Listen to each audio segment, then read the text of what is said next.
Hey guys! So for today's video, i-share ko po sa inyo kung paano natin i-prepare yung ating mga Syndapsus prior to international shipping. So maybe some of you are already aware na meron tayong mga customers outside of the Philippines. So sa ngayon, meron tayo ditong mga Syndapsus Platinum and some Syndapsus na Lucent. So aside from this one, marami pa tayo iba't ibang mga varieties na na-prepare na rin for international shipping. So yung pinakaunang gagawin natin guys, ay papalitan natin yung medium ng ating mga Syndapsus. So most of the time talaga yung gamit natin dito ay mga aroid mix. So meron yung mga coco cubes, rice hull, coco peat.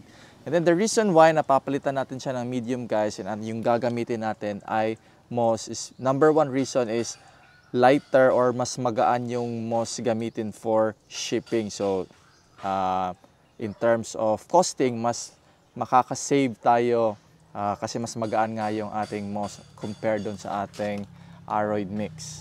And previously guys, meron tayo dito mga propagations na ating Syndapsus Platinum na tigwa 1 leaf, pero pinagsama-sama lang natin dito sa iisang pot. So dito meron tayong mga 4 or 5 na mga 1 leaf na mga Syndapsus Platinum. So i-uproot lang natin ito, pero makikita na po natin kung gaano kaganda yung ating mga roots dito sa ating Syndapsus Platinum. So kukunin lang natin sila, and then tatanggalin yung mga medium natin sa ilalim. So dito na siya. So, pwede na natin siyang i-separate. We have 1 leaf here.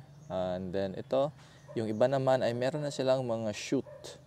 Napakahaba. In fact, mag-unfurl na nga yung mga new leaves natin for these other na mga mid-cut propagations natin. So, tatanggalin na din natin yung mga nakadikit na mga coconut cubes. So, we have 4 of them here. And the next step that we will be doing ay huhugasan natin yung ating root system. Di naman necessary na talagang sobrang 100% clean. Yung importante lang guys is matanggalin natin yung mga nakadikit na mga yung mga coco peat or yung mga rice hull. Yan, tsaka yung mga nakadikit din na mga coco cubes and some other mga dirt. And the third step ay iriripat na natin yung ating mga Syndapsus na mga Platinum. So, kukuha lang tayo ng isa. And then, itong plastic cups natin guys, meron na itong mga holes or nalagyan na natin dito ng mga butas for drainage yung ating plastic cups. So, maglalagay lang tayo ng moss dito sa ilalim na portion. And then, ilalagay lang natin yung ating mga Syndapsus na mga propagations. And then, dadagdag ulit tayo ng moss sa upper portion. So we just need to make sure na hindi siya sobrang siksik guys yung paglagay ng moss para naman magkaroon ng ventilation or meron ding aeration doon sa ating medium. Next step na gagawin natin guys is isasama na natin ito sa iba nating mga Syndapsus. And actually, we already have one basin here na meron ng mga Syndapsus na naripat na natin sa moss na medium. Here is another important part ng ating video ngayon guys, yung pagbabasa ng ating mga Syndapsus. So, babasahin lang natin ng konti, not necessarily na ma-soak in water siya. So, importante lang na magkaroon ng moisture yung ating moss and at the same time yung bottom portion ng ating basin.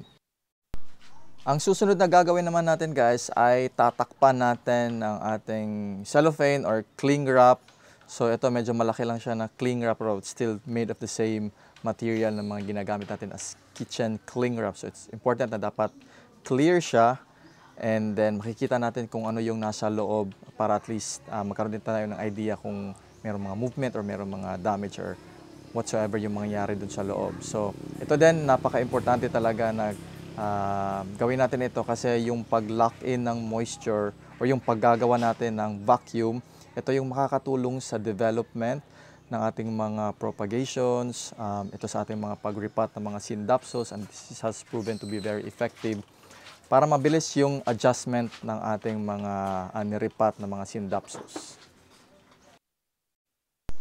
And this will be our final step guys. After natin takpan yung ating basin, ilalagay na natin yung ating mga Syndapsus in a bright and shaded area. So let me just emphasize guys, bright and shaded area. Not necessarily na under sa sun siya, kahit filtered sun, hindi din siya advisable kasi sobrang mag-iinit doon sa loob. So kung meron din kayong grow lights, pwede naman ilagay ito sa area na merong grow lights. And we can expect after some 2 weeks, magkakaroon na ito ng mga improvement or magiging stable na rin yung ating mga Syndapsus.